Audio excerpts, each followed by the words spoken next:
हरिओम अंबज्ञ नाथ संवित। मैं जयश्री वीरा धडनावर डोंबिवली कन्नड़ उपासना केंद्र से बोल रही हूँ। बापू और चंडिका आई इनको प्रणाम करके मैं अपना गुरु गुण संकीर्तन शुरू करती हूँ। गुरु पूर्णिमा का दिन ये हमारे लिए बहुत महत्वपूर्ण होता है, क्योंकि इस दिन गुरु की अपरंपार कृपा हम पे होती है। ऐसी एक गुरु पूर्णिमा थी 11 जुलाई और इस 2006 की बात है।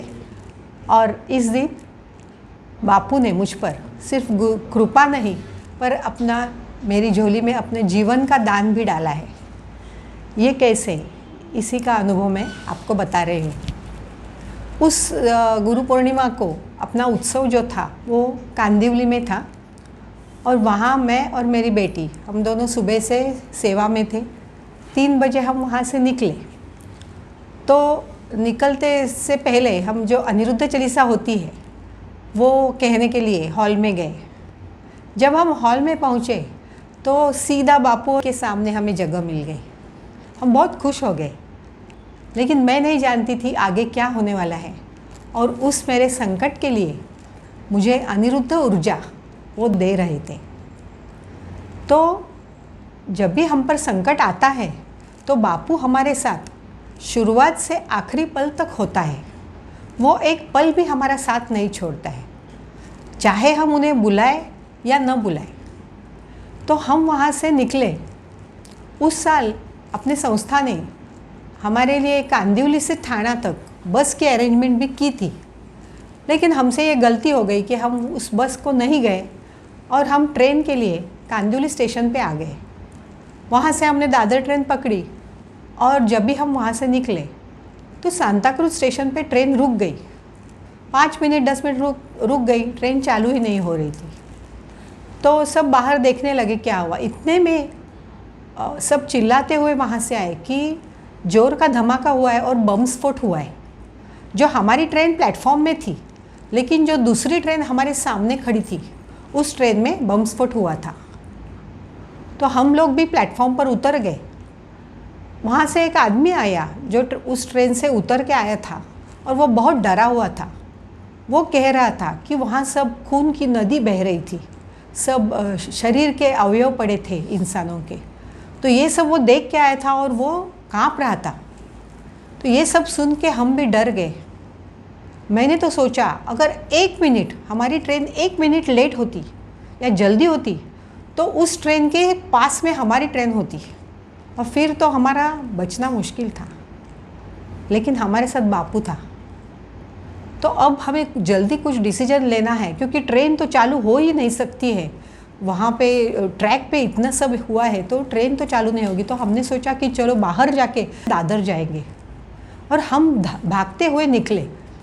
तो उसी वक्त मुझे याद आया कि एक श्रद्धावान अपना जो शाम को वहाँ आने वाले थे बापू के गुरु पूर्णिमा में, तो मैंने सोचा कि उनको बता दूँ कि आप मत आओ, यहाँ पे सब गड़बड़ हो गई है तो आप मत आओ।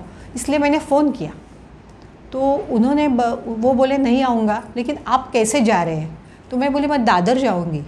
तो बोले दादर मत जाओ, तुम ना कुर्ला जाओ, रिक्शा करो और कुर्ला जाओ, कुर्ला से डोंबिवली जाओ।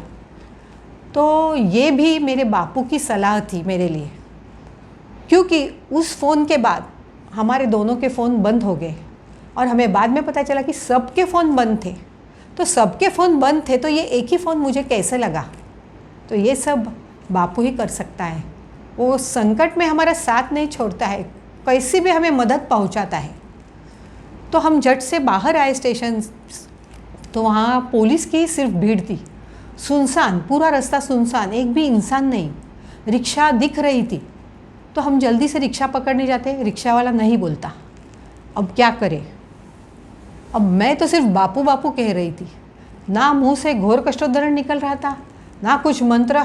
ऐसे वक्त में हमें कुछ याद नहीं आता है, तो बस बापू बापू। ऐसे में एक रिक्शा रुक गई और वो बोला बैठो, कुर्ला लेके जाऊंगा। अब हम बैठ गए, हमारी रिक्शा जाने लगी।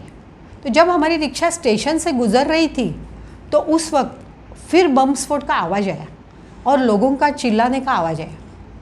तो मैंने रिक्शे वाले से पूछा क्या हुआ? तो वो बोला ये चौथा बम स्फोट है। तो बाप रे, हम तो बहुत डर गए। अब ऐसे ही रिक्शा हमारी जा रही आगे, इतने में हमारे रिक्शा के सामने कुछ लोग बॉटल, जो कांच की बॉटल लेके आ गए। अब हम इतने डर गए क्योंकि रिक्शा तो दोनों बाजू खुली रहती है, अगर उन्होंने एक बॉटल भी फेंकी तो क्या होगा, बस कुछ सूझ नहीं रहा था। तो इतने में हमारी रिक्शा पास हो गई और वो लोगों ने कुछ नहीं किया। बस मुझे तो ऐसा लगा कि बापू ने हमारी रिक्शा शायद गायब कर दी थी वहाँ से, क्योंकि अगर रिक्शा दिखती तो वो लोग ऐसे नहीं छोड़ते। ऐसे ही गुजर रहे थे हम। फिर आगे गए तो मैंने सोचा कि कोई रिश्तेदार है क्या अपना यहाँ, कि हम यहीं कहीं रुक जाए, तो कोई याद नहीं आ रहा है, बस कुछ सूझ नहीं रहा था। और ऐसे में हम जा रहे थे तो मुझे याद आया कि अरे अभी तो ये रिक्शे वाला पैसा ज़्यादा मांगेगा, क्योंकि ऐसे वक्त ये लोग तो ज़्यादा पैसे मांगते हैं। तो मैंने और बेटी ने दोनों ने देखा तो हमारे पास ज़्यादा पैसे भी नहीं थे, सिर्फ 400 रुपये। अब क्या करें, अगर ये ज़्यादा मांगेगा तो पैसे भी नहीं, तो ठीक है कुछ घड़ी विड़ी दे देते हैं, ऐसा हमने सोचा। और फिर हमारी रिक्शा जाने लगी। उतने में कहीं से पुलिस आया, बस ये रिक्शा रोक दो, खाली करो रिक्शा। तो दूसरी साइड से दूसरा पुलिस आया और बोलता है ये रिक्शा जाने दो। तो ये दूसरी साइड से हमारी रिक्शा कौन छोड़ रहा था, मुझे पूरा यकीन था बापू तेरे सिवा कोई नहीं कर सकता है। और फिर ऐसे ही हमारी रिक्शा कुर्ला तक पहुंच गए। जब हम कुर्ला पहुँचे तो रिक्शा वाला बोलता है 300 रुपये दे दो।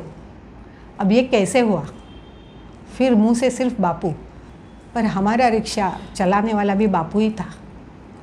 जब कुर्ला से हम घर पहुंच गए, ट्रेन से पहुंच गए घर पे, तो बस बापू के सामने अम्बज्ञ, बस और कुछ मुंह से नहीं निकल रहा था कि बापू तू ही हमें जैसे फूल जैसे लेके आया, कि जो पिक्चर में हम देखते हैं कि हीरो आगे आगे चलता है और उसके पीछे पीछे बम स्फोट होता रहता है और वो भागता रहता है, ऐसी हमारी रिक्शा निकल रही थी और बापू हमें संभाल कर लेके जा रहे थे। और उसी दिन जब गुरु पूर्णिमा वहाँ चालू थी, तो जब हम घर पहुँचे तो बाद में पता चला कि बापू वहाँ सब श्रद्धावानों को कह रहे थे हॉल में बिठा के कि कोई भी मत डरो। तो बस अब यही अभंग याद आता है कि बापू